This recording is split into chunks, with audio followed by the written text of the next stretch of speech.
We start off tonight with the ongoing jury selection in the trial of 3 white men accused of murdering Ahmaud Arbery.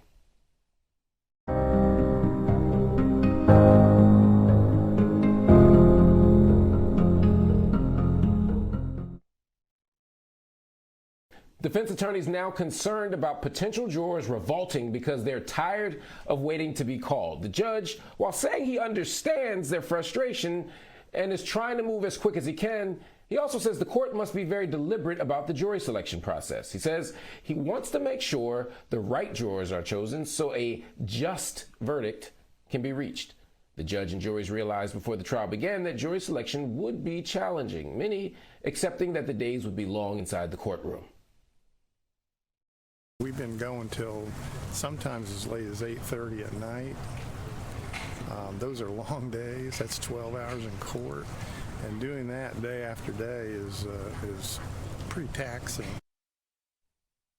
64 qualified potential jurors have to be chosen before the next phase of jury selection can begin. As of today, 42 people have been chosen. Once the court reaches 64, then there will be another round of questioning to cut the number down to 16, which is 12 jurors and 4 alternates. And then opening arguments can begin. The Justice Department now reaching a settlement with the families of the 9 people killed during the 2015 Charleston church massacre in South Carolina. The deal is for $88 million, including $63 million for the families of those killed and $25 million for survivors of the shooting. The suit was over a faulty background check that allowed Dylann Roof to buy the gun that he ultimately used in the attack. In June of 2015, black church members were praying when Roof opened fire inside the church. In 2017, Roof became the first person in the U.S. to be sentenced for a federal hate crime. Firefighters in New York City protesting today over vaccine rules. Fire officials warning that the city will see catastrophic staffing shortages if the mandate takes effect on November 1st. Today, the main union behind NYC firefighters said they were unable to reach an agreement with the city to extend the mandate, and a judge also denied to halt the mandate on Wednesday. Mayor Bill de Blasio announced last week that all first responders and municipal workers must be vaccinated by November 1st or be placed on unpaid leave. Currently, over 40% of firefighters have not been vaccinated. The union hopes to continue negotiations tomorrow.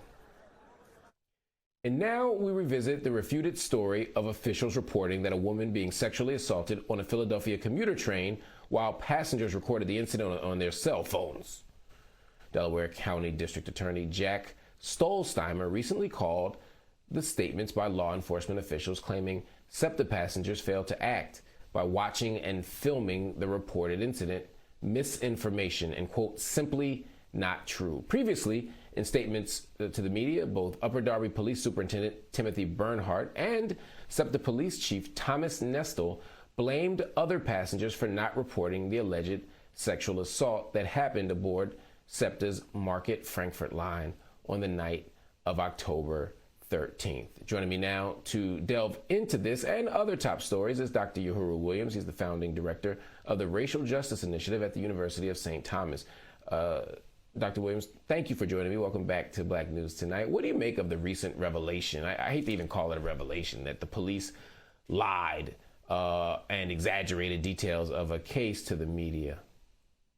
You know, no surprise there for me, Mark. I wasn't surprised to see this because in this moment where there's so much conversation about here in Minneapolis, whether we're going to vote to change the police department, in Philadelphia, where there are ongoing conversations about the nature of policing, police have to justify their existence. And so when you see stories like this, it's part of this appeal that the city needs law and order. And police are trying to manufacture the need for their presence. This reminded me in a lot of ways of the infamous Kitty Genovese case, where there were, complaints about a case that supposedly happened in New York City a long time ago, where they said people didn't call in to report. And the facts for that were all wrong. It was about making a larger point about bystander non-intervention and the need for strong policing. I feel that what came out of Philadelphia a few weeks ago was very much in that vein. This argument that the streets are unsafe now, that there's been this pushback against policing, and this is the effort on the police to justify their existence. So no surprise here, unfortunately.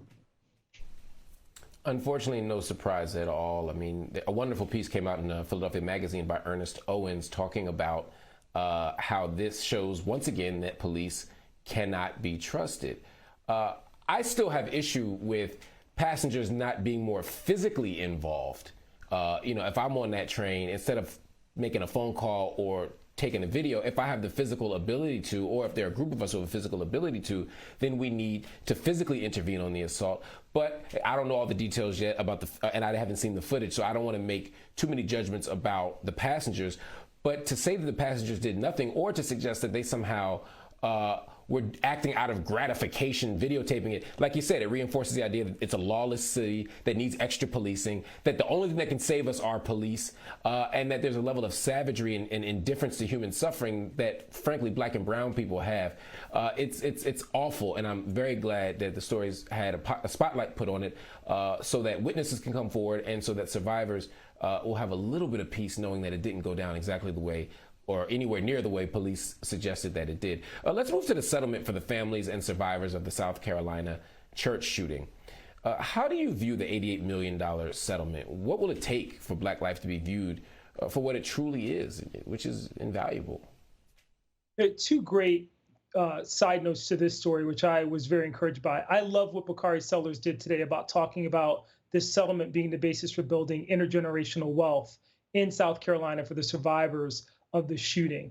I thought that was an important note because in some sense we talk about the victims, and even though Dylan Roof is the first person now who'll face the death penalty for a federal hate crime, that's not enough. These are the types of injustices that have long marked the African American experience in this country. This is what produces the epigenetic harm that we associate with structural racism and white supremacy in America. So this verdict, in a way, is about what happened at Mother Emanuel, but it's larger than that. And I love that Bakari Sellers made that point today. I thought that was important. Secondly, I think this is a blow against the gun industry in a roundabout way because they're holding the federal government accountable and officials accountable for not abiding by criminal background checks.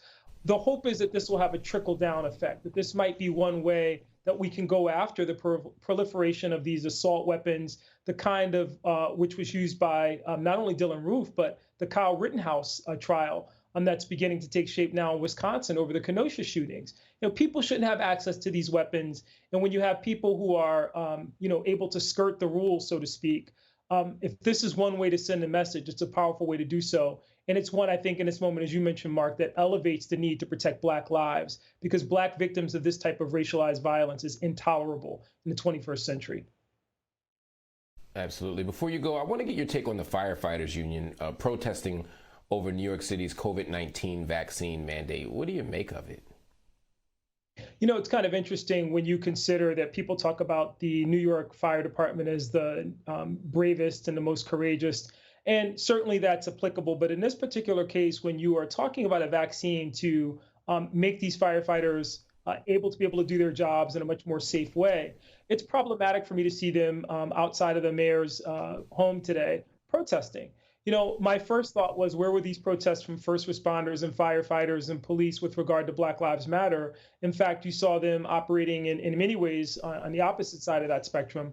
But more importantly, in this case, this is about public health. These mandates are meant to ensure the greater health of the city as a whole. And I think it's problematic when you see this type of organizing against something that ultimately makes everyone in the city safer. I know the argument on the side of the union is that this is not a crisis any longer. That of that 40%, many of those people have had COVID already and have built up organic immunity. That's not the point. This is a public health crisis, and this is what the mayor has determined is appropriate to deal with it. You'd like to see city officials get behind that. Absolutely. Yohuru Williams, thank you so much for joining me on Black News Tonight. Appreciate your insights as always.